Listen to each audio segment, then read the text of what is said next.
and Redevelopment Agency of April 10th, 2007. Please stand for the pledge and the invocation.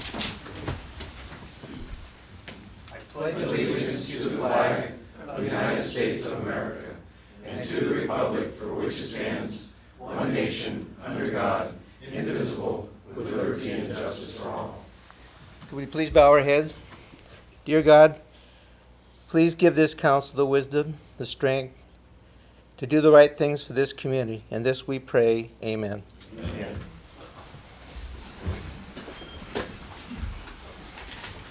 Thank you, Bob. Roll call, please. Councilmember Caton? Present. Councilmember Kelly? Present. Councilmember Pinklaw? Present. Mayor Pro Tem Martino? Present. Mayor Fantasia? Present. We have an item that was too late for the agenda, emergency item.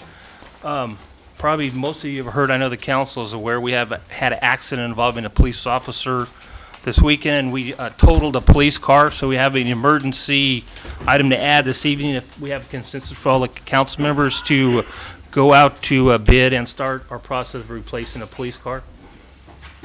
Do we have consensus? Do we need a vote, Tom, or just consensus? You just didn't make a motion. You do have evidence that it came after the agenda was posted and there's a need for immediate action, so a motion would be appropriate. Somebody would like to make that I motion? would move to approve. Second it. All in favor? Aye. Opposed? Motion passes. Thank you very much. We will make that regular business item F. Is there any declaration of conflicts of interest this evening? See none. Items from the public, non-agenda items. If anybody would like to bring anything before us that is not on the posted agenda, now would be the time. I believe we have a gentleman in the audience that would like to bring something before us. Just state your name and address, sir, and why you're here, and welcome.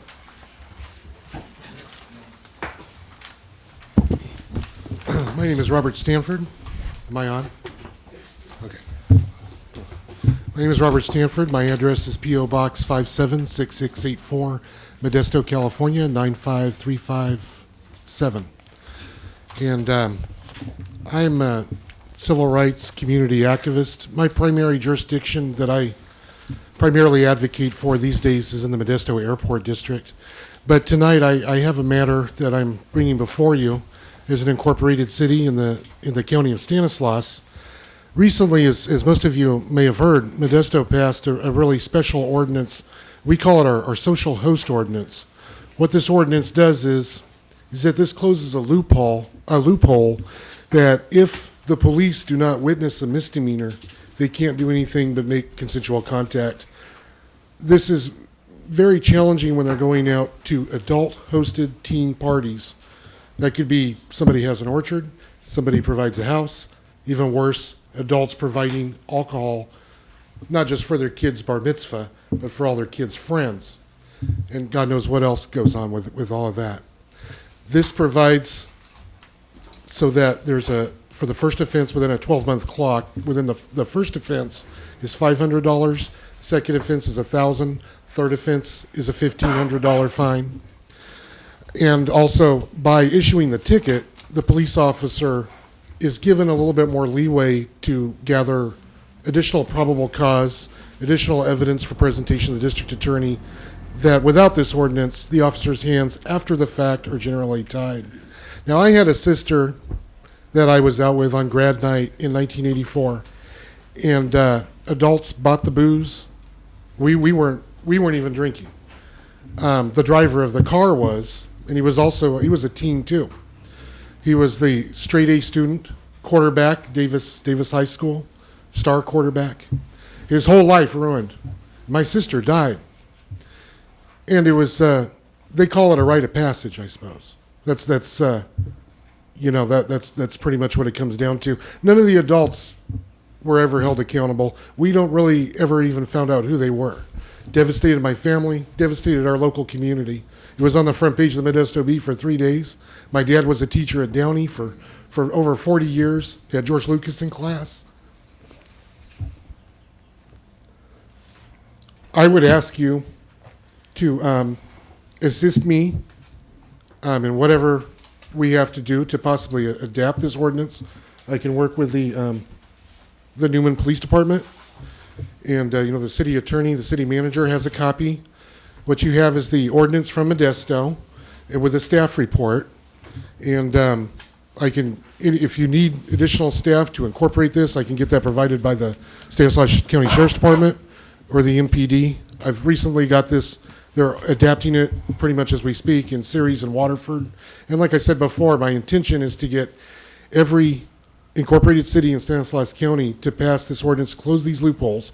Sheriff Christensen is presenting, wherever Martini's out there, is presenting before the Stanislaus County Board of Supervisors to take care of the unincorporated cities and our county pockets. And we're hoping that if we can get this wrapped up before June, we can have a much safer grad night this year and for years to continue. Thank you very much. Mr. Stanford, I want to thank you for coming to the meeting, and thank you for the ordinance. We'll definitely read over it and work with the chief, and that sounds like a very good, something that needs to be fine-tuned in all our ordinances. Appreciate it very much. Well, if I can be of any assistance, my contact information's on the envelope, and Okay. I'll follow up, and thank you very much. Thank you. Is there any other non-agenda items? See none agenda items, an item comes before us and you'd like to comment, please come to the podium, state your name and address, and try to keep your comments to under 3 minutes. Public hearings, we have none this evening. Consent calendar, item A, approval of warrants, and item A, 2A's, item A, approval of minutes of the March 27, 2007 regular meeting. I'd like to pull 2 items out of the warrants, 2 check numbers, one 032041 and 03271. I have a conflict with both of those. So leaving those out, do we have a motion to approve the rest of the consent calendar? I move for approval. I second that motion. All in favor? Aye. Opposed? Motion passes. And Mayor Pro Tem Bob, I'll let you, Yeah. those are the 2 numbers right there. Yeah, could we have a motion on the 2 warrants, 032041 and 03271? I move for approval of those also. I'll second. All those in favor? Aye. Aye. Opposed? Motion carried. Thank you, Bob. Item 9, regular business. Item 8, discussion and adopt resolution certifying the Newman 2030 Journal Plan 2007 Nexon number, certifying its final environmental impact report, adopt findings relating to significant impacts, alternatives, and statement of overriding considerations, and adopt the Newman 2030 Journal Plan. Michael? Thank you, Mayor. David Early unfortunately couldn't be available tonight because he did have that meeting in San Francisco that he did relate to it, so I'll be filling in. This Newman General Plan process that we have embarked on since early of 2005 is now 2 years in the making, and we've gone through a lot of details. We've hosted public meetings, public workshops. The steering committee did lots of diligent work on this project report, and we believe now that we're at the final stages of its creation of the general plan, and I look forward to its adoption. At the last meeting, the council did express some concerns and wanted to talk a little bit about what was the equivalent of the primary area of influence, policies and procedures for LAFCO as it relates to the primary area of influence, and the proposed master plans that this document is based upon. Now, the master plans by which this document is based upon is a model that has been incorporated from the city of Turlock. A gentleman named Michael Cook came and did a presentation to the General Plan Steering Committee, and that was on the same night that each of the developers had an opportunity to present their projects as well. But he came in and he made a presentation about the North Turlock Master Plan. And time after time, he talked about how the city and the school district worked together to develop that master plan and how it incorporated and was built a neighborhood around a school. Developers often told him, and landowners told the city of Turlock that it would never work. It was too ambitious, and there was too much fluff, if you will, paseos, walkways, and those types of things. And then he talked about one developer who finally came in and looked at the project, and it wasn't the developer who liked the project, it was the developer's wife. She said, I want a lot right here on this paseo overlooking this park. The developer went in and bought up a lot of the land, and the North Turlock Master Plan is now an award-winning neighborhood in the city of Turlock. What he also talked about that night was how the city of Turlock goes about its business and the reason why they've been pretty successful in implementing their general plan as opposed to the city of Modesto and this village's concept is. And what he came back to, what he talked about, it came back to the council, and the council always stood behind the general plan, the master plan that they adopted, and didn't get chipped away at those. And that's something that I think you hear a lot about with the Villages project. Lots of stuff were negotiated down that probably ended up coming back and biting the city of Modesto in the tail. And that's one of the reasons why that project was financially unstable. So that's just a little bit of background of how we got to the whole master plan process. And Mike, if you could bring up just the third one real quick. The one with the master plans. One more. And so that's how we come up with these master plans. And again, part of the process and what we heard through, not only from Michael Cook, but from the community during the workshop, again, were neighborhoods. They wanted neighborhoods built, not subdivisions. We talked about a lot about the size of what really encompasses the neighborhood. And in Turlock, that model is about 200 acres, and we tried to stay around that. And these range from about 150 to just over 300 on there. And the larger one actually has a lot of business park into it as well. So that's the foundation by which this general plan is built. It also takes a lot from the 1992 general plan. And so when we worked on the Newman 2030 general plan, we didn't just throw out the existing general plan, we built upon it. We took what's good out of there and we kept it and we built it and made this one stronger. I think that's really the crux of what this general plan is based on. What was successful for Newman in the past and what we believe is going to be successful for us in the future. And that's comprehensive planning, the development of neighborhoods, and again, trying to ensure the small town character that we have in Newman is preserved. And so that's some of the decisions that came into why they're recommending, no more than 2 area plans at any given time, but that's not cast in stone. The language is open, so if the council does decide that a third one is necessary, option is available to the council as well. So, but again, in speaking with, going back to the March 27th meeting, some of those concerns were talked about with the master plan and that primary area of influence. So, in working with David Early, who has done an excellent job as our consultant for this general plan, he's come up with a new policy. If you can back up to Mike. A new policy, which would be policy LU.2, 2.6, and then all the existing ones would go down. It reads, in keeping with the policies of Stanislaus Lafko, the city shall designate a sphere of influence and a primary area of influence, and shall apply to LAFCO for approval of these designations. Initially, upon adoption of this general plan, the city's proposed sphere and primary area shall be as shown in section C and figure LU5 of the land use element. The city shall amend section C of the general plan and apply to LAFCO to amend the primary area as additional master plans are approved. And this is just reiterating the fact that the city will approve additional master plans that are outside that primary area. And when we do, we'll go back and amend the area in accordance with the general plan and LAFCO policies. It also indicates that, we need to keep in conformance with Stanislaus LAFCO policies and procedures, and that's why we're designating a primary area and a sphere of influence on there. Furthermore, I've also sent an email into the executive director over there and asked her about, changing the primary area of influence, because that was one of the considerations that this council indicated. Can we go ahead and change that if circumstances arise that the council would want to approve a master plan that's not initially in the primary area of influence? And the excerpt says, cities and special districts can apply to LAFCO to amend their spheres at basically any time, as long as there are studies in place that justify a change or modification of the sphere. And that's a direct quote from her email. Also, it should be noted that LAFCO does contain policies and procedures for changing and altering the primary area of influence, which goes in and lets you know that that is a situation that does occur as cities come in. LAFCO is not so obtuse that they don't recognize the fact that situations change. Where we are in place and time right now is going to be different than where we're at in 2 years from now. And situations change. And as we adopt our master plans, we're going to have to reevaluate where we're at and which direction this community is going to go. And those policies and procedures are in place to allow the city to go forward with that.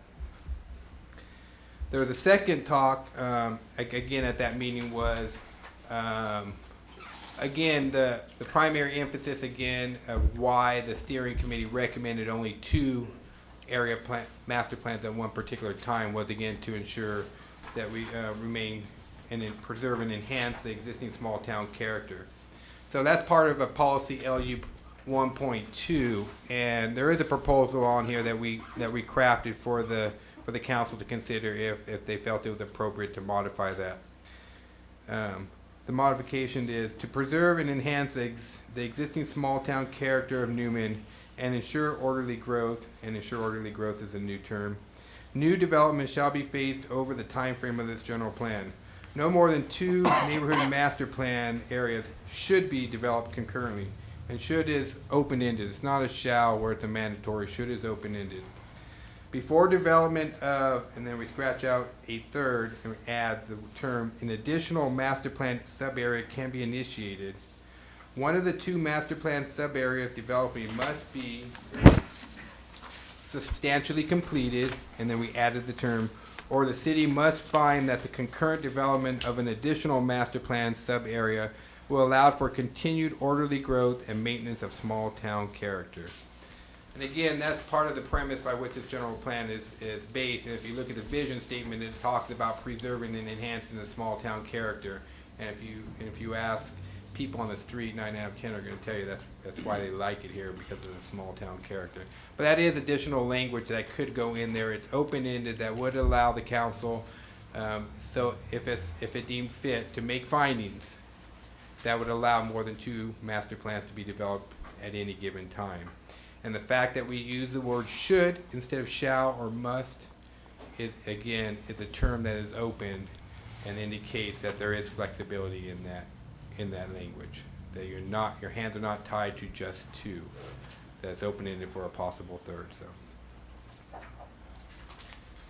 So with that, these are the 2 changes that staff has come up with to hopefully address the council's concerns that were brought up at the March 27th meeting.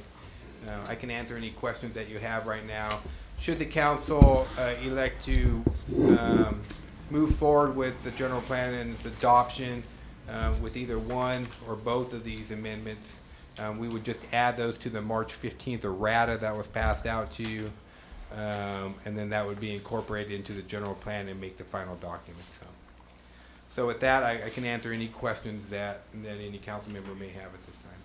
Well, personally, with these 2 amendments added, I'm ready to move forward with adopting the general plan. I think what's that old saying of beating a dead horse to death? I think we've studied, we've talked, we've worked things out with the school district, with the BIA, and with this added language, I'm ready to move forward right now, personally. Personally, I think it gives us flexibility that we didn't have before, and I think that's important. And I think that it's good language. It's language that makes sense, and the council won't have its hands tied if it wants to bring in that third area. I like it. I'm appreciative for the 2 weeks as a council we received after 2.5 years of work to have our input into this, and I agree. I'm also ready to adopt. I agree, Mike, an excellent job. Language is perfect. Thank you. Comments, Ed? Sure. I'm not particularly disturbed with the added language. I just think that there's just so much work has gone into this, and who does the new language benefit more? Does it benefit the community as a whole? Does it benefit developers? I'd just like to add, Michael's conclusion And he states, while these options are presented for the council's consideration, staff maintains the position that development of more than 2 master plans may be contrary to preserving and enhancing the small town character of Newman. So, being the person that he is, I think he's trying to satisfy everybody, but that just kind of tells me that he still feels that the plan as written is solid, and I have to agree with it. I'm still having a difficult time, and I don't know why, other than I just feel that this whole general plan was predicated on a lot of input by a lot of people, by the steering committee. It went to the planning commission. I guess I'm old school. I just have a hard time with having committees work and put in a lot of time, a lot of effort. And for this council, I don't know how the committee is going to take it at this point. You know, I mean, I did my homework before the last meeting, and I was prepared to move forward. And I'm going to get shot down 4-1 anyway, so it doesn't really make a difference. I liked the plan as it was written, and I'm not totally objective to changing language, I guess, but I just want to ensure that these changes are for the betterment of the community and not for specific people, I guess. I can understand your remarks, Ed, and I appreciate it. But I guess my personal opinion is I truly still believe that it benefits us also, because I believe that until we get our sewer, water, and storm drain reports back, which they're due, the whole thing is due, what, end of this year? Or I can't remember exactly. You know, the draft studies will be out in July or August of this year. Okay. So. I truly still believe that those studies, when all said and done and run by the state and all that stuff, is going to dictate where and when and if we start building again in 1 through 10. I still believe that, because from the very beginning, when we first started meetings, laws have already changed. There's examples in other cities throughout the state where other things have happened with storm drain and sewer. And I think this allows us to do what that plan is going to tell us. That's my opinion on that part, Ed. That it also benefits the city from what those studies and our consultants tell us, and what the Regional Water Control Board tells us also. Since you were a general plan member, I will take comments from you. Paul Wallace, 2025 N Street, and I was a member of the committee that arrived at this general plan. And I think that one of the big concerns was this idea that we are anointing a specific, and, you know, you guys can start, we've made an investment over here and we can't start. And I wonder if maybe that additional shouldn't be alternative. If your concern is that the folks that have 1, 2, and 3 come back with plans that are not to the benefit of the community as a whole. Our idea with these master plans is to put them out, let the developers do their work, because they're very good, and we are fortunate to have good planning and have good developers we work with. They come to us with good plans. They don't just come to us with a group of lawyers to sue the city and get the worst. And we're trying to put these guys' creative juices to work. And if we get some duds in 1, 2, and 3, and we have somebody show up and say, I'm ready to give you something wonderful with parks and schools, and we're ready to go with it in 6 or 7 or whatever, I'm not sure you got to go to LAFCO and say, we can't come to a good agreement to develop this area of town, we want to go over here instead. And also, and Michael can correct me if I'm wrong, as I think it's 2.5 people live in a house in Newman statistically. Actually 3.4. 3.4 people. I'll have to redo my math as I'm standing up here then. And basically we're working with 6 units per acre when we talk about these 200-unit master plans. And the idea is it's complete, it's cohesive. We don't have what we have in Councilman Crinklaw's neighborhood, where the place that was designated for apartments never got built. 30 years later, somebody shows up saying, I'm going to build apartments, and the people around him say, wait, no, this is not an apartment neighborhood.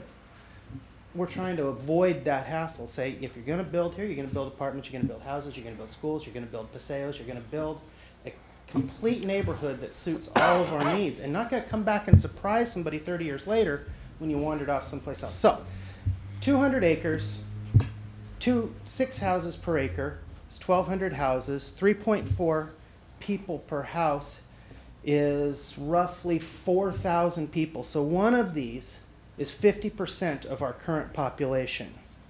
Building 3 at once means that we will actually have more folks in new housing than we have current. And it's not that the new folks aren't wonderful. Most of our clients, are a good portion, half of our clients, since half the towns come here in the last few years, they're great folks. But in terms of a continuity and in terms of the culture that we have in town, and in terms of when we have that many, there's 400 kids playing softball, when we have 600 kids playing baseball and softball, where are we going to come up with that many coaches when all these folks are new to town?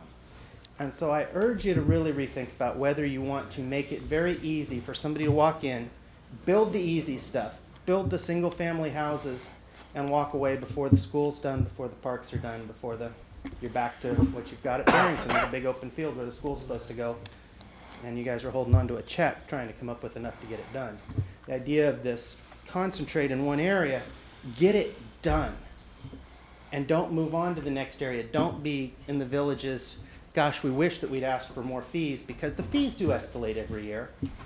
We just redid the fees that were escalating, but they didn't keep up, because when you get into the building booms, which we will go through again, we can't keep up. Everybody sees inflation that doesn't get reflected. And so I urge you to think about maybe changing that additional to alternative, because of exactly what John's concern was, and that we get some duds of plans and we have somebody ready to do something that really benefits the community in one of these other locations. Maybe that's something you guys want to thank you so much for considering my thoughts. Thank you, Paul. Thanks, Paul. Mayor, if I Yes. may again, and just talking about the general plan, what we need to realize again is the general plan is the vision that's up on top, and there are many courses to get to that vision, and that's what we're going to do, and that's where we implement the general plan, and that's what comes next once we adopt this vision.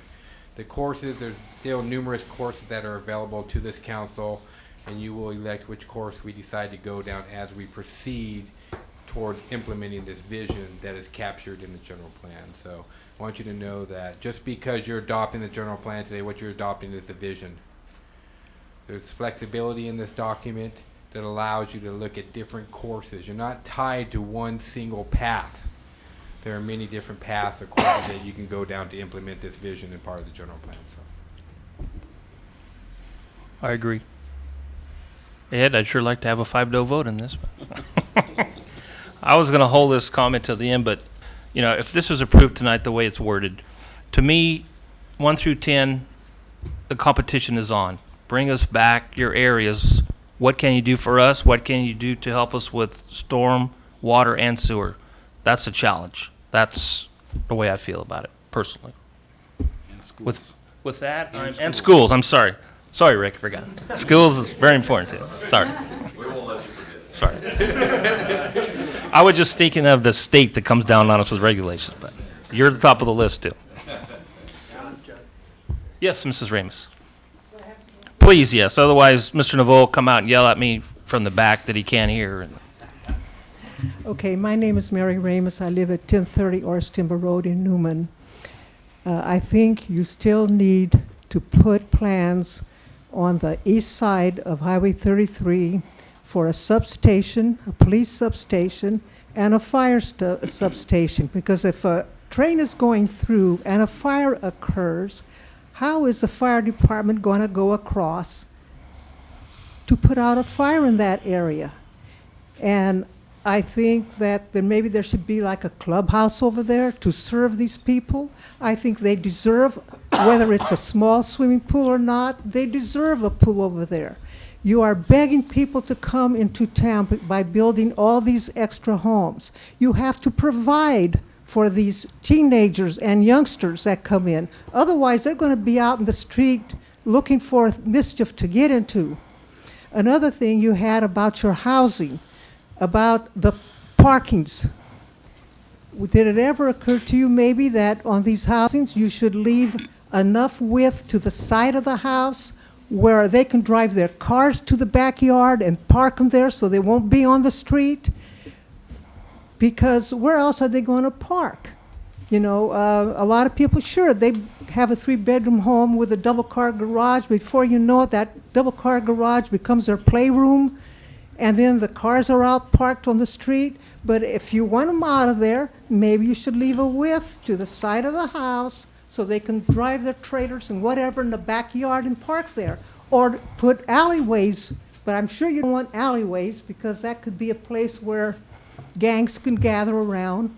But these are thoughts that I've had, that is a difference between the old housing and the new housing, where a lot of us have room on the side of our house where we can drive our extra vehicles back there and park. But the way houses are built now, some of them are even zero lot, and they can't do that. But that's a headache to give to the developers if you want to give them a headache. Mrs. Ramus, as always, appreciate your comments, and I think we do have stakeholders that are in the audience from 1 through 10, so make a note of Mrs. Ramus's concerns. Thank you. We pass ordinances, take care of those cars. With that, if there's no more questions or comments from the council, we'll entertain a motion.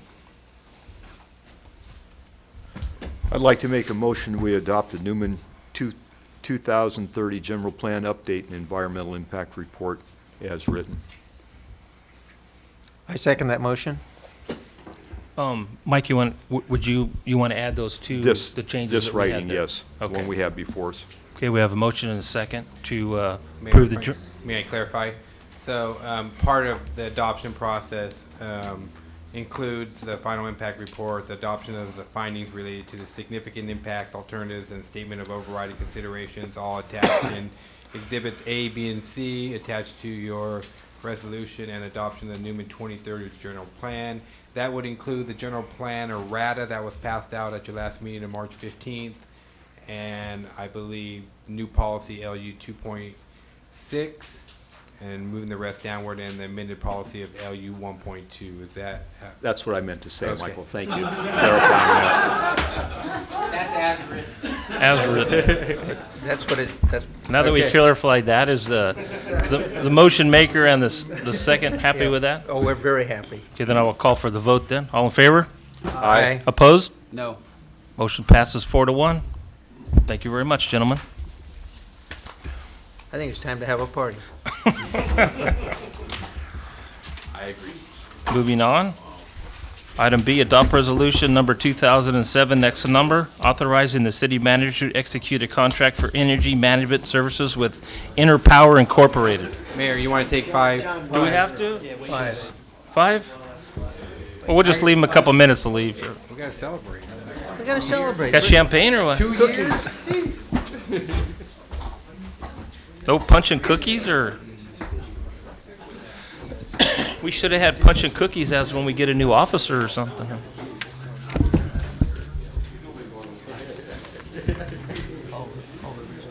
I guess they're taking my advice and they're gonna go start sharpening their pencils right away, huh?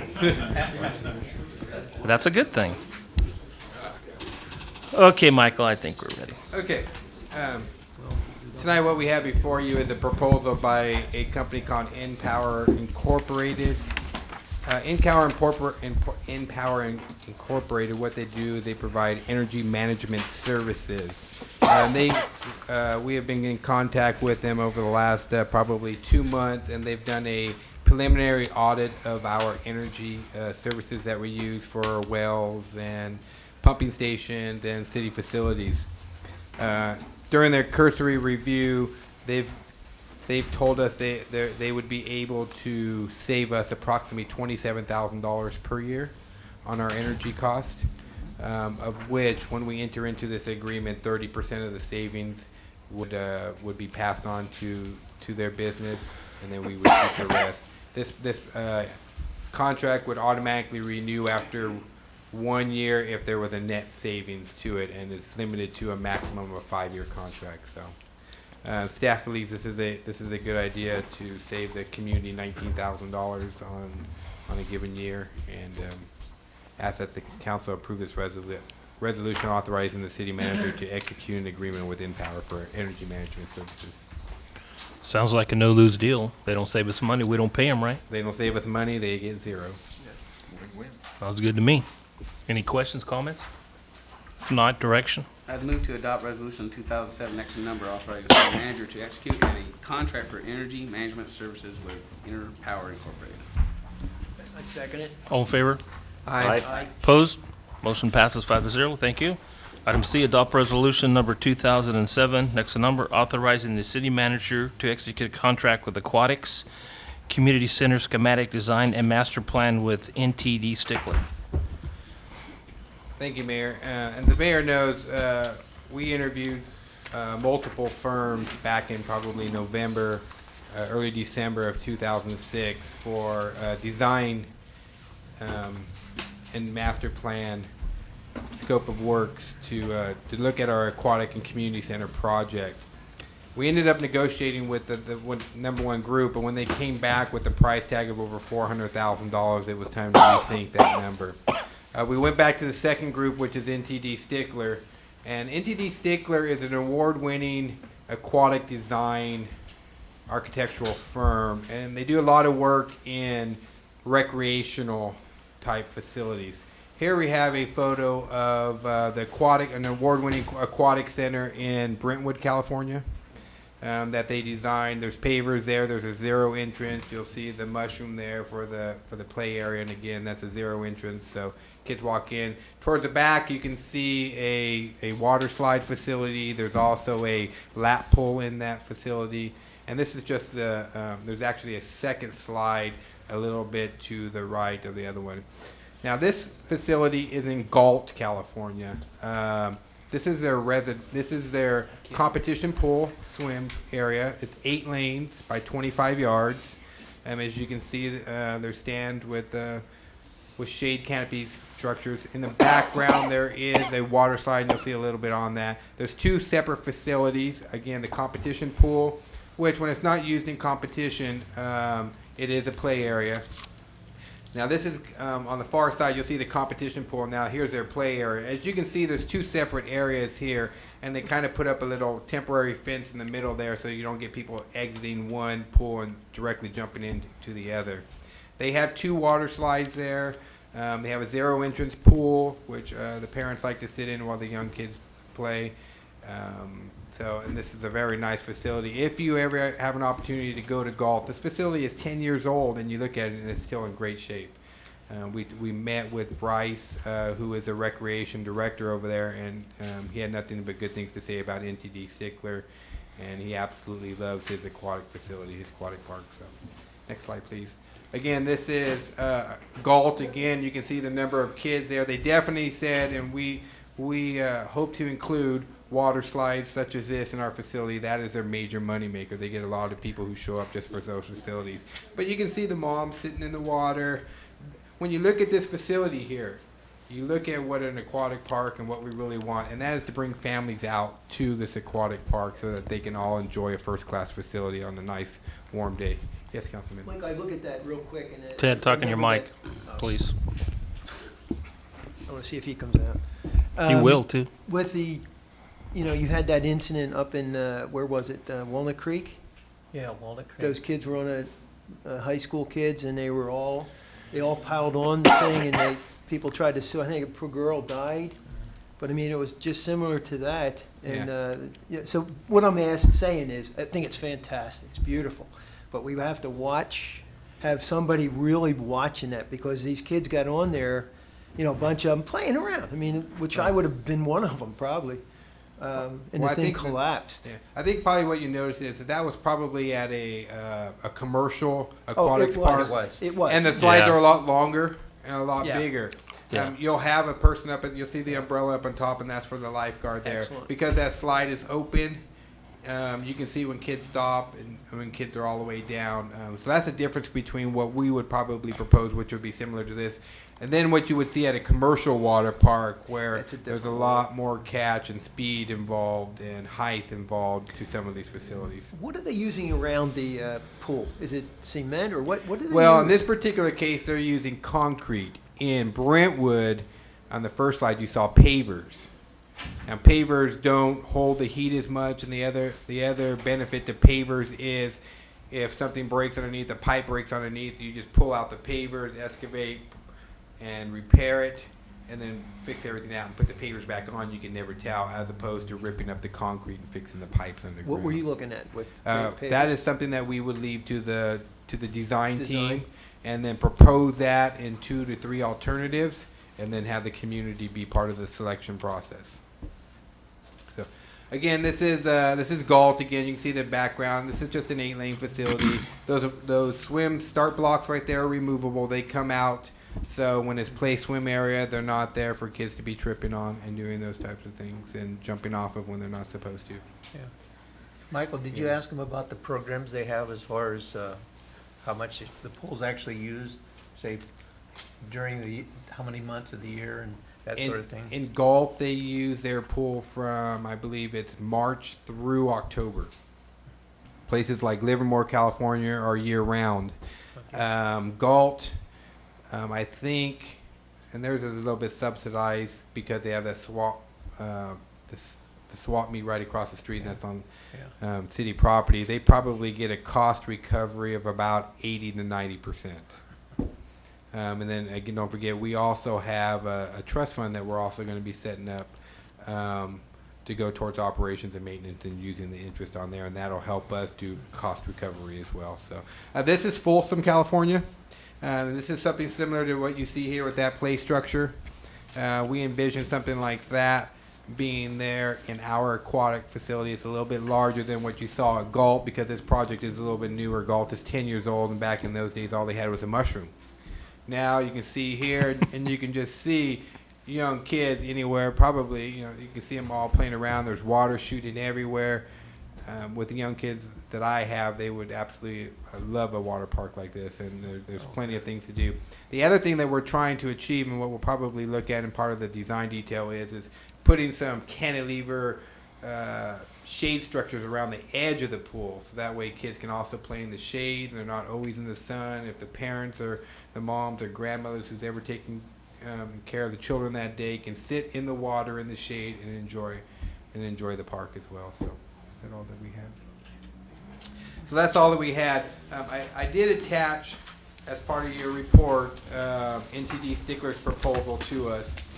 When you look at the first page, it's kind of what they believe the project scope to be, and that's kind of what I talked to them about. Some of the project side, how large it is, the approximate amount of money that we would have to go towards an aquatic facility. This project will also be a master plan, which means it will be developed in multiple phases. The Aquatic Center would be phase 1, and ultimately phase 2 would be a community center that would go along with the Aquatic Center and move forward with that. As you can see, there you have design, and you have some schematic in there. Moving on to page 3, which is actually page 2, because they have the first one with the cover. They gave us 2 proposals, and the first one was a master plan and conceptual plan, and that was for $68,500. But then we looked at, they gave us a second proposal, which was option 2, which is master plan and schematic design. Schematic design gives you more detail.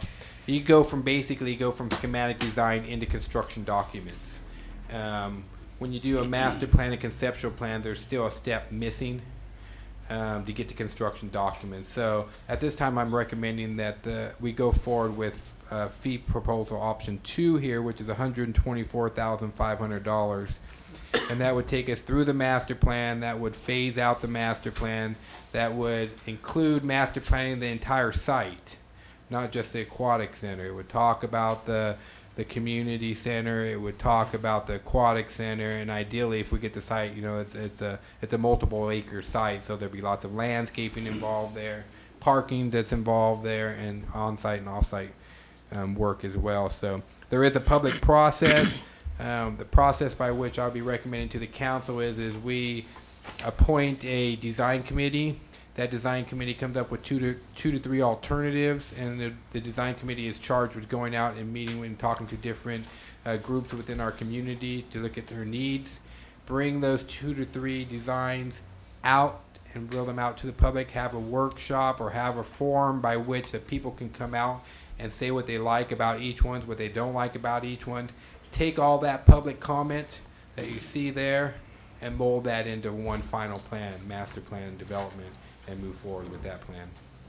Maybe we can see how many developers are willing to step up to the plate and kick down some money to Newman for their aquatic center. Definitely, definitely. Too bad they all left, but we got to tell I'm them talking that. serious money. I'm not just Yeah. talking chicken feed. Oh, yeah. I'm talking serious money. Everybody's gone. Well, and ideally, we'd like to do, you know, when we talk serious money, we're talking about doing the aquatic facility and the community facility at one time. They'll walk Yeah. away from here for $10, $15 million in their development. Maybe Right, they'll so- kick down $1 million to us. Right. We plan on putting a lot of pressure on them to do a lot of that. So that's the process by which we're recommending. I did provide you a second. A memo which talks a little bit about a design committee that I'd like to recommend to you and these members. It's also open, you know, there can be as many members on this design committee as the council sees fit. I would caution you not to get it too large because we don't want to be able to build a strong consensus on there and not be arguing. But these are the people that I've worked with, our recreation supervisor. These are people that I know. These are people that work in our community that are on our recreation commission. The mayor is on there as well. So also want to talk to you a little bit about that. So I guess we could first talk about the scope of work and NTD stickler if you like.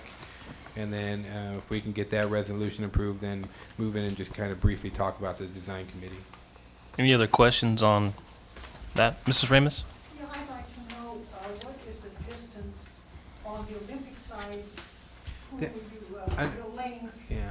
for the swimmers? An Olympic-sized pool is generally 50 meters in length. Well, this is half. This is actually shorter than half because this is 25 yards. And speaking with our aquatic design team, an 8-lane, 25-yard facility is really a large. You know, Galt is larger than us. It's a facility that can take us into our 20,000 plus population and still support it. It would be a facility that's large enough to host recreational swim events that our West Side Stingrays would have. It would be able to at least host league events that the high school swim team could have, and they could host all the teams from the league there. So with an 8-lane, 25-yard facility, you can get several hundred swimmers there at any given time and still have a first-class facility on there. The only thing we couldn't host would be the Olympics. That'd be it. And so the only other option really would be if you wanted to go 25 yards by 25 meters. But with our recreational team, when you go into meters, it's really about swimmers that are AAU, which is a higher level of competition that we currently have in Newman. AAU is the size of the competition level that you see like in Clovis, California, and Modesto's probably got a year-round swim team, and that's what you're really talking about, a year-round training team that goes to large events, and those are the ones that ultimately swim on multi-state and national level teams. So. Okay, if there's no further questions, some direction? I have some further questions, please. Oh, I'm sorry. It looks like the only difference between fee proposal option 1 and number 2 is that number 1 is a conceptual design and number 2 is an actual schematic design. Yes. And actually what you talk about, and the difference is the level of detail that you're getting at.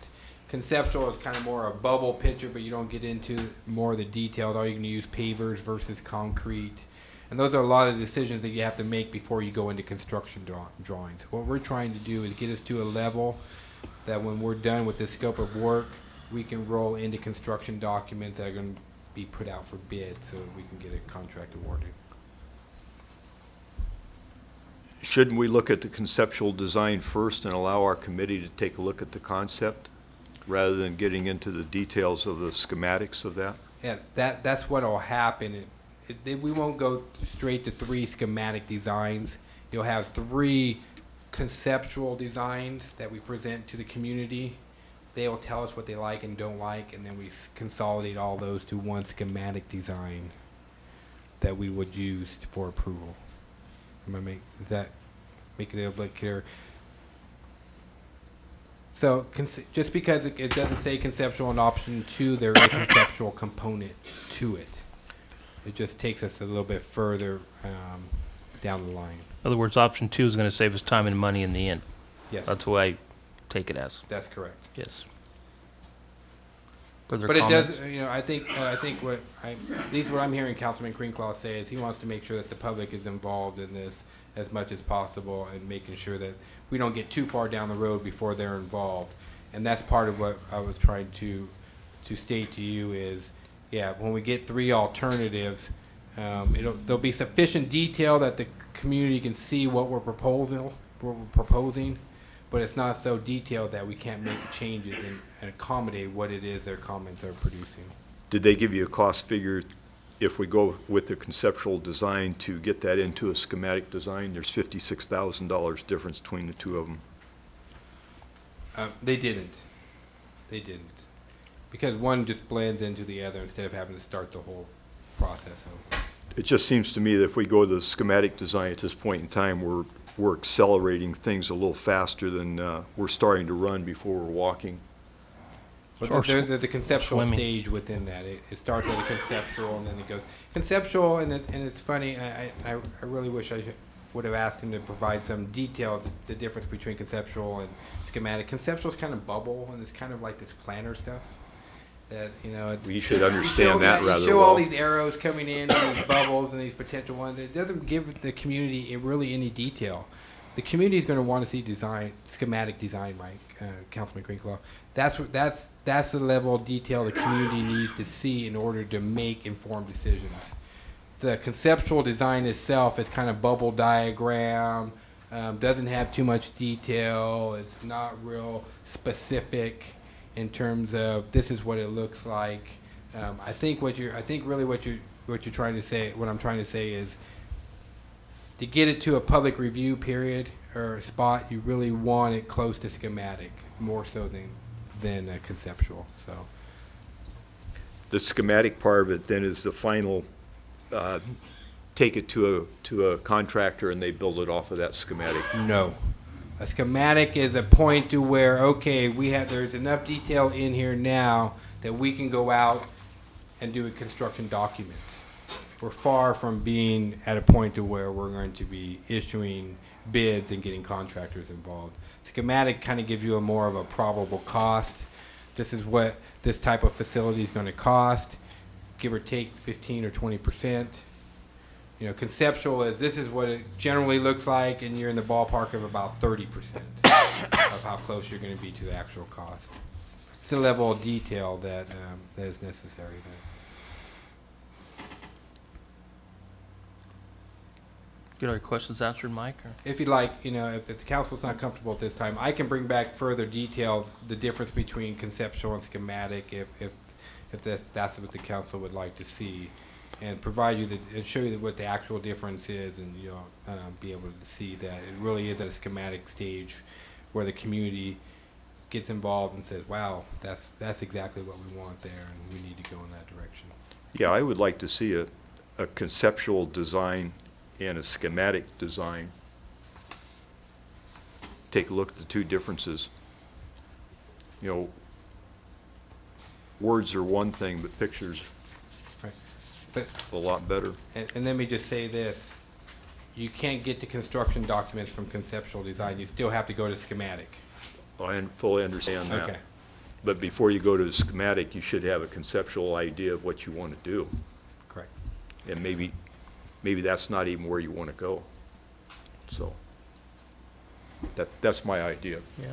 Mike, from my understanding of what you're saying, we actually get conceptual before we go to schematic. Yes. Is that? There's conceptual built into phase. The option number 2 is just not high. It's just not the finish. It's just not the end product. Okay. Where conceptual is the end product on option 1, schematic's the end product on option 2. Okay. It's still built into the process. And the cost difference between the two of them, include that? Yes. So if we go with conceptual to start with, what will it cost us to go to the schematic after that? Well, I would anticipate. I'll be honest with you. I'm going to anticipate that the level it's probably going to jump because you're doing some repetitive steps. You would have to back up a little bit. When you put it into one, it's kind of linear, and you go forward instead of having to start back and do some extra work. So Michael, you're saying it's your understanding though that in proposal 2, that it does include some conceptual design? There is some conceptual design in there, yes. Because you have to have the conceptual design to get to the schematic phase. In other words, a schematic phase, if I'm understanding this, would be PowerPoint presentation. You turn it, you see how it goes, how you lay it out. To me, that's what a schematic is, right? Correct. To get to that level. Correct. Right. And also it says here, you know, either option will include public comment and questions plus a follow-up presentation of design, plus if need be, day-long workshops with follow-up presentation. So it sounds like there would definitely be plenty of public input, which, you know, if we go with 2. But I think, as was said, I think 2 will get us to where we want to go faster and save us some money.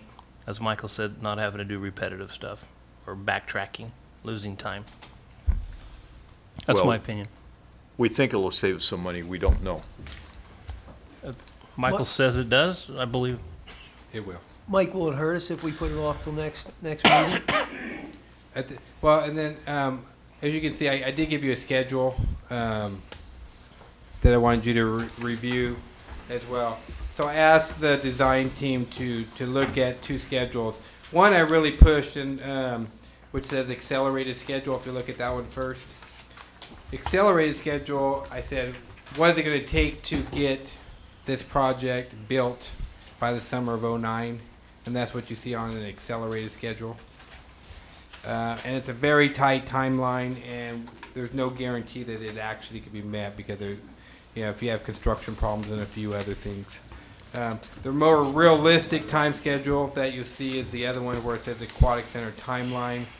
That puts the grand opening in 2010, April 30th of 2010, as a grand opening event. So realistically, you know, 2 weeks isn't going to be a bit, I don't think, at this particular time. Just find out what the difference would be, that's all, between the concept and the concept, or, Well, I have that presentation. I can. yeah, He gave me. He showed it to me. I can have him email it to me, and I can do a PowerPoint presentation at the next one that gets you to see the. Everybody consensus on putting it off for 2 weeks? Fine with me. Okay. Just remember, everybody said they want to get a pool built as fast as possible, so now we're 2 Well, weeks let's back behind. up. Let's back up and do that again. Hold it. So with that, Okay. Can we have some discussion on the design committee, if you don't mind? Is everybody happy? Did everybody get that report in their packet? Yeah. Anybody have any Was questions? there any other recommendations that the council would like to include, or persons that the council would like to include? If I go down the list, we have the mayor on there. We have our recreation supervisor, Terry Heiberger. We have our recreation commissioner on there, Jeff Ogden. Greg Lamb from the building department's on there. He's got aquatic experience. Construction. And he's got construction Yeah. experience and aquatic Yeah. experience, as his family were into competition swimming. Tony Matos Butero, who's a former competitive swimmer in our area. Stacy Keetle, who's a former plunge manager, and Kim Damali, who's the swim instructor basically for all the kids in the community. So those are the ones that we're recommending at this particular time, but it's open for the council to add or delete persons as they see fit. I think those are good choices. Looks good to me. Yeah, it looks good. Good I think choice. if you come across someone that you think can add something to the committee, I would go ahead and put them on. Okay, sure. Mike, are there people on here, that have small children? Stacy's got 4. Kim, Miss Kim, her grandson was on my soccer team, so she's got Yeah, grandchildren. she's No, good, that's all, Um, yeah. Jeff has Jeff young has kids. 3. Terry's got 2. I'm the only one that doesn't have anybody, sorry. Tony has one on the way. They'll take you off the committee, right? I can rent some nieces and nephews and cousins. Scratch him off the committee. Jeez. No respect. Okay, everybody's happy with that then? Yep. Ready to move on? Okay, item D, second reading and adoption of ordinance number 2007, next number, extending ordinance 2006-1, an interim ordinance prohibiting the establishment of medical marijuana dispensaries in the city of Newman for a period of 1 year, pursuant to California Governmental Code Section 65858. Chief? You pretty much gave my report. Okay. You've addressed this on 3 separate occasions. This will be the third. This will be the last that we cannot continue with this further. So after this one gets concluded, a decision will be made either before or after the conclusion of this. So if there's any kind of questions, I'd be more than happy to answer them. But it's Questions? Question for Tom. Tom, I guess we need also to include a motion to waive the whole reading of the whole ordinance. So if there's no more questions or comments, I need to just add that in there to waive the whole reading of the ordinance in the motion.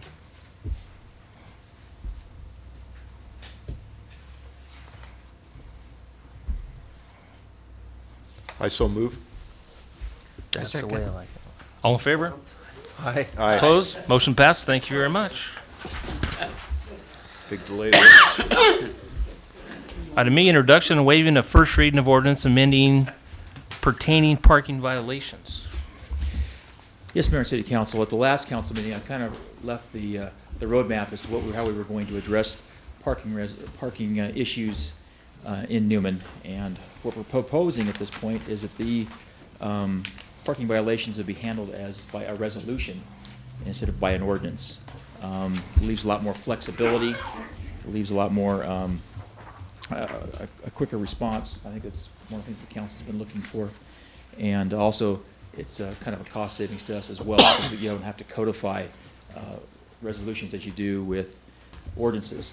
The thing that I wonder, if you had a chance to actually read the whole report, we're looking under Exhibit A here, that we were striking out a lot of the text, which will be coming back to you under a resolution, along with other existing parking at the next council meeting. What we are holding on to, though, are those sections that affect Highway 33 or in-street, because those have to be done by an ordinance. And so those that were existing in the existing ordinance are being retained. And then as you see here, we also had some other parking that's been established, that's been in the community for some time, and we were looking at hanging on to that as well, because it's also on in-street. Anything that was not on in-street is going to be coming back to you under the resolution.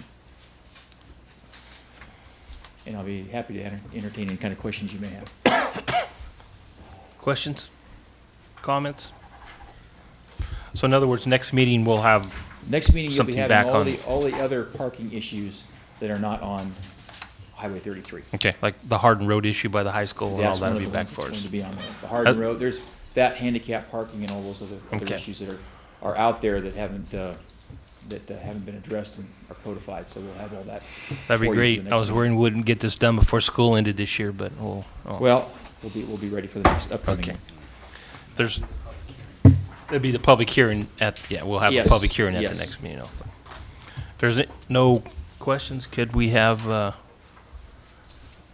do we need a waiving of the reading of the ordinance too? Or? If you moved it as written, that would take care of both. Okay.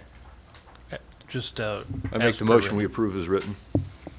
I second that motion. All in favor? Aye. Opposed? Motion passes. Thank you very much. Thank you, Chief. And our emergency item F, replacement purchase of patrol car and equipment. It's unfortunate that I'm coming before the council tonight.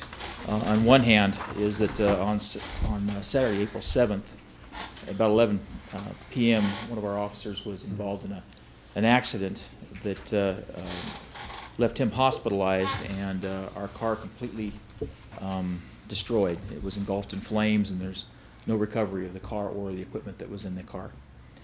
This occurred at Bell Manucha Road near Freitas Road.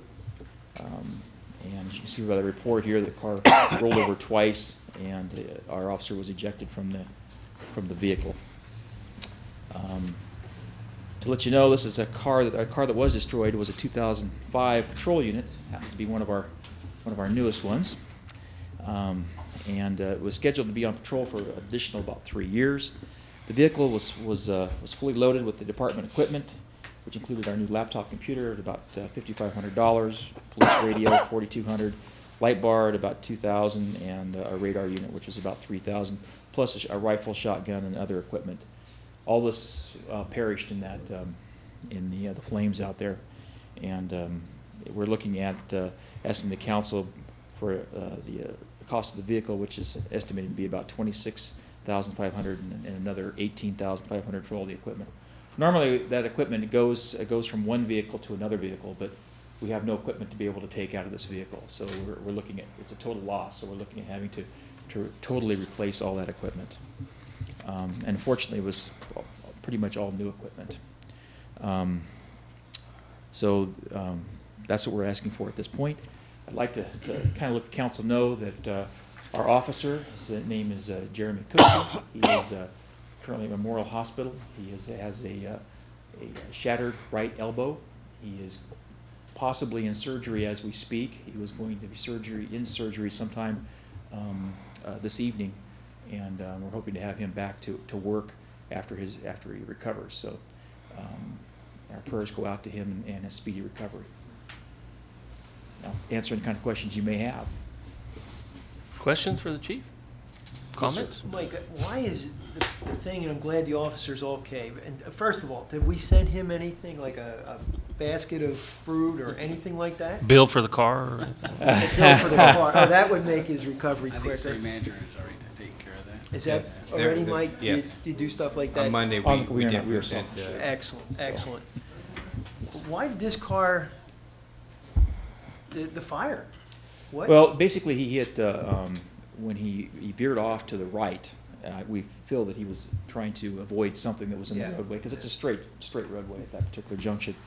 And then the car, when he corrected to come back onto the roadway, the car turned, and the back of the car hit a power pole, which probably, the gas tank is in that location. Plus, then you have now electricity and sparks, and the car was in flames. And we're talking a matter of seconds. This car hit that pole and flipped over twice, and he was ejected somewhere when the car was being Thank flipping. God. Yes, yeah. As you can tell by the picture there, that if he had not been ejected, that he would have expired. Yeah. So this airbag, this is not even an airbag situation. This tire was totally melted. Yes, all our patrol cars have airbags. Mary, I don't know if you can see it. So unfortunately, if it wasn't for the pole, it wouldn't have been just what he ended up out He in the would have been out field. in a nice Hopefully, soft yeah. road field. Sure. So, Those poles always get in the way. unfortunately, they're so spaced out. You would think you could miss one, but Exactly. obviously you don't. There's no further questions, comments. Could we have some direction? I would move that we approve as emergency item to the agenda, replacement purchase of patrol car and equipment as stated in the report, cost of $45,000. To purchase a new vehicle and replacement of equipment.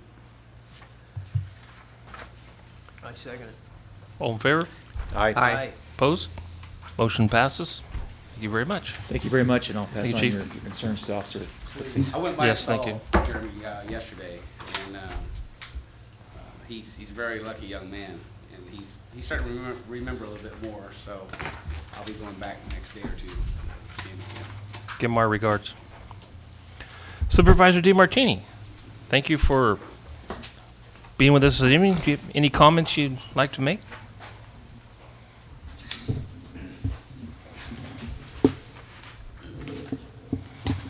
Yes, thank you, Mayor Panacea, council members. I had just a couple of things going on in the county this week. First of all, as you all know, the Healthcare Task Force has been approved by the city of Gustine.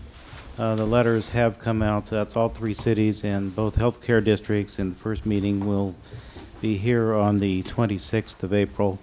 I think those members on the task force should have received the packet by now. So that's going to be a long process, but we're going to finally get started. Also of interest in a project that I've worked on for the last year and a half was the Stanislaus County's update of the ag element. And that has a lot of changes in land use reform for protection of agriculture and ranchettes. The only thing that might be of interest to Newman is that the county, assuming it passes this next week, and it has already passed the Planning Commission on a unanimous vote, was that we will require developers to develop anything within the county to mitigate for that by having them buy an ag conservation easement to protect our ag land. So I'd hate to see Stanislaus County wind up like Santa Clara Valley, where all the ag land is gone. And once this passes, we'll be sending you the copies of it and for possible consideration to adopting ag mitigation legislation in your general plan if you do wish. And then probably the last thing is the scrap metal dealers ordinance that I talked to you about a couple of weeks ago. Will be coming to the board for the final time, and is an urgency item and should be passed next Tuesday. Thank you, Jim, as always. We appreciate you coming to our meetings and giving us updates. Thank you. Item 10, items from city manager and staff. Thank you, Mayor. I'm pleased to announce that we had over 30 candidates submit their name for the opportunity to be our community service officer. We have identified the top 10 applicants, and I believe the interviews are scheduled for April 20th. We have our office manager from the police department will be sitting in, as well as 2 CSOs, one from Ripon and one from, was it Los Banos, or? We have 2 CSO officers from outside communities going to sit on an oral board, and they'll weight the top 10, and then the chief and I will sit down and make a final decision on who that candidate, the final candidate, will be on there. So we're still on schedule to have them on board early May. So we're excited. There's some good candidates in there. So a lot of them have different skill sets and some bilingual people in there. So I think we're going to have a good opportunity to select someone that's going to fit our community well and that position well. So the waste, we talked a little bit about the wastewater treatment storage basin. That's a little bit behind schedule as Kleinfelder had some troubles getting out and getting their rig into the field and Lance's field out there to do some boring and testing of the soils. We are scheduled to have Ecologic out here next week. I believe it's Tuesday, Mayor, if you're interested on doing that tour with us and going out there. We're going over the design flaws. I did speak with Lance, the operator, Lance Perry, our operator, today, and talked to him a little bit about them being behind schedule, but he's not too worried about it. He sees it progressing and making steady progress, and he knows it'll be online before it's needed. So that's good that our chief plant operator is comfortable with the process going on, even though it is a little bit behind schedule.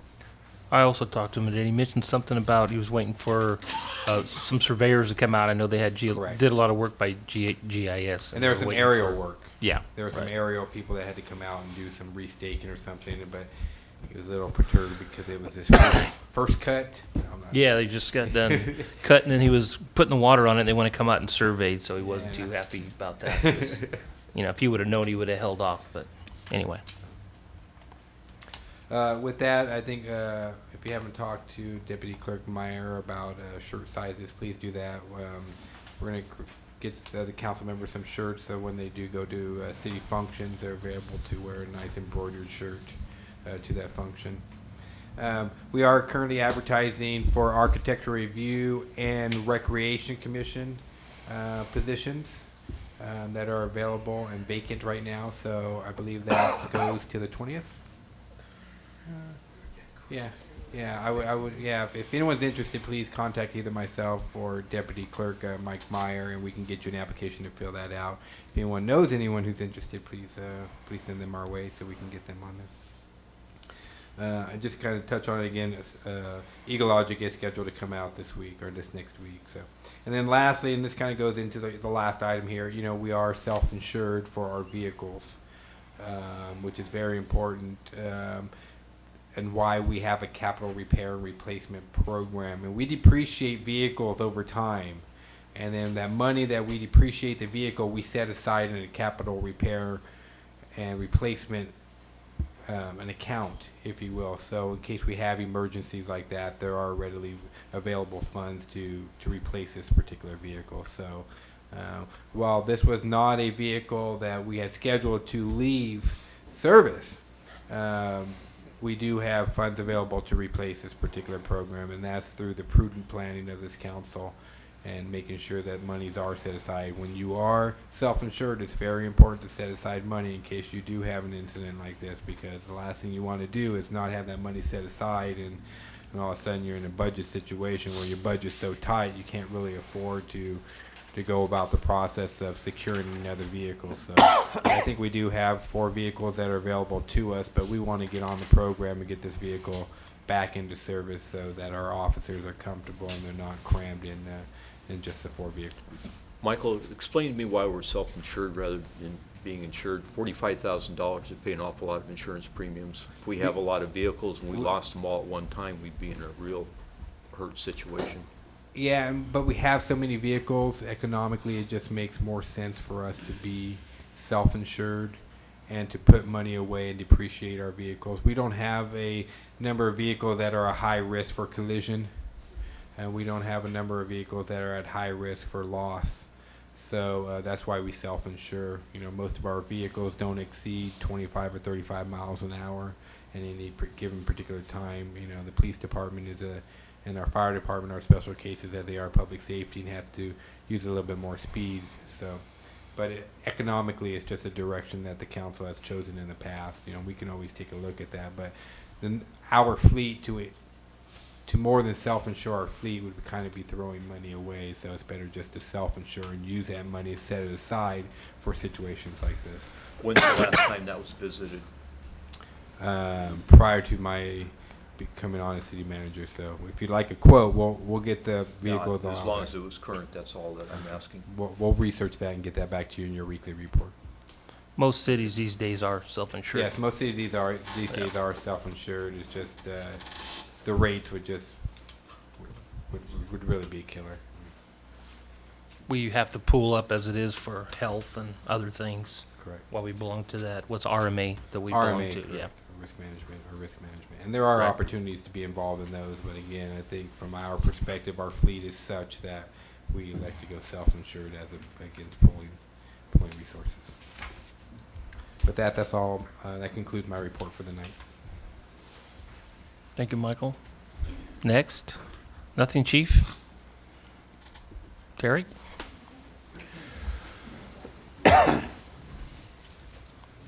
Good evening, Mr. Mayor, council members. Just wanted to let you know that this Sunday begins the men's basketball league playoffs. That's always good for some excitement. It starts at 12 p.m. at Orriston High School. Okay. We still have lots of spots available for the adult Incredible. Registrations are due the 20th of this month. And something pretty exciting that thanks to Mike Meyer has helped to get our computer lab installed yesterday. IT Solutions will be back tomorrow to help us take care of some fine tuning. Lost my email during that. And let's see. With the computer lab, we decided we've done some spring cleaning at the teen center. We have the floor stripped and waxed, and we've cleaned everything from ceiling fans to floorboards and everything else. So we reopened today for the kids, and we only had 4 kids. Spring break's still going on, Spring isn't break. it? Yeah. Well, Weather's nice. They're out playing. Mhm. Any questions? Thank you, Terry. Thank you. Stephanie, do you have anything this evening, or no? And Mayor, that computer lab that Supervisor Terry Heiberger was talking about is the computer lab that was established at the teen center, and that was used through the CDBG grant money that's available on there. So, and it's an opportunity for persons who don't have computers at their house to come and do their homework, to do research and those types of things, and also to have some playtime on there as well. So they'll have high-speed internet access, DSL access at that facility. We do have safeguards in place. We have a firewall in place so that they're not able to access sites that they should not be accessing. And there will be an administrator that can view what each of the computers, which site that they're on, and they'll be able to view that through software from their own station. They don't have to stand over their shoulders. So the administrator will be at his or her desk and will be able to see exactly what's going on in the computers from their desk because of the software system that we have installed, so. Just, Chief, have you been able to check to see if there's any cars available at this point in time? Like with the previous people, like downtown Ford or? waiting until. Okay. Is that it, Michael? Thank you. Items from city council members. Ed? Nothing. Nothing? No. Thank you. I'm good. Ted? Nothing? Bob? Nothing? Mike? I have nothing this evening, Mr. Mayor. I can't believe it. I just want to remind everyone, I hope you've seen it in the paper, and I'll expect to see you Thursday night at Chamber Mixer at Valdez Jewelers on Fresno Street, 6 o'clock. Everyone welcome, members and non-members. And also, in chatting with their city manager, as I do daily and every other day, he reminded me that he has not had a review of his city manager review of this council since he's been our city manager. So I think we should, with consensus of everyone, put that on next agenda to do a city manager review and see how we review him. And there was another item, Michael, that we had chatted about, and I didn't write it down. Do you remember at this point? I don't. Something I don't either. I think that was the most important one. So I was just happy to make 1 year, so. well, I think done a good job, and I We're think happy you made one here too. 25% through my career in Newman. Yeah, we do have a workshop coming up. we don't have a workshop schedule because we had don't have a conflicts. workshop schedule because I've never gotten the council to agree to a date. We have a facilitator standing by, waiting for the council to concur on a date at this particular time. You know, if For some reason, I had the 7th written down. well, originally we had the 7th, but the mayor couldn't make the 7th on that. one. Last week, you mean? Yeah, that was had the a- day before Easter, and it presented. Had a some problems. family function. So- You had a good time? If I may be so to ask the council, Saturday is a T-ball day for me. Can we do it on a Friday afternoon? My kids would be mad if I had to miss their game. So. Why don't we What- do it Like Tuesday after a meeting? Well, what I'm anticipating, we're looking about a 4-hour workshop, It's okay.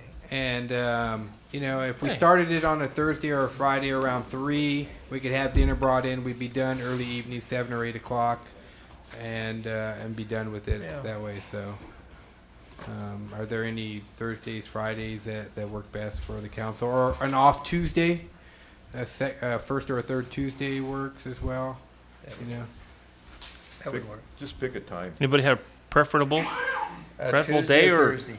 Tuesday or Thursday. Okay. How about we pick like maybe the first Tuesday in April? I mean, in May or something. That gives us like 3 weeks off to set that up. What date is it? Tuesday, May 1st? The Tuesday, May 1st. Yeah. Pardon me? That's Cinco de Mayo? No. It's May 1st, May Day. May Day. Yeah, May May Day. Day. Cinco de Mayo. Okay, Tuesday, May 1st, It's fine. So I will. 1 o'clock? I will contact Tom and make May sure. 1st. So what time? 1 o'clock, is that what we decided? 1 o'clock what? 1 o'clock what? 1 o'clock in the morning? No, 1 o'clock hell, after. some of us got He said jobs. it was going to take to 4 to 5 hours. I thought we were going to do half a day. Well, let's schedule later in the afternoon Yeah. if that's possible. How about like 4 p.m.? Yeah. That's good. Does that work for Jesus. everybody? 4 p.m. 4 will work. So So then that- it would be done, 8ish. Some of us retired people are busy. Hey, I have to work too. Are we still talking the first? I think May we're, first. Tea time. May the First. Yeah, 4 couldn't o'clock. conflict with my tea time. 4 o'clock. I think we're going to run out of time, but that's what you want to do, that's fine. My I opinion. think we'll be able to. Tom's very efficient. You know Tom. I know right? Tom very well. Yeah, so I think he'll be very efficient and keep it. The key is to keep it focused and move forward. So. Yeah. Well, tell him we want the speedy version. I will confirm with Tom High-speed tomorrow and put facilitator. that in your weekly report. Okay, sounds good. With that, we will adjourn the closed session. 2 items, 2 cases of potential litigation and 1 property negotiation.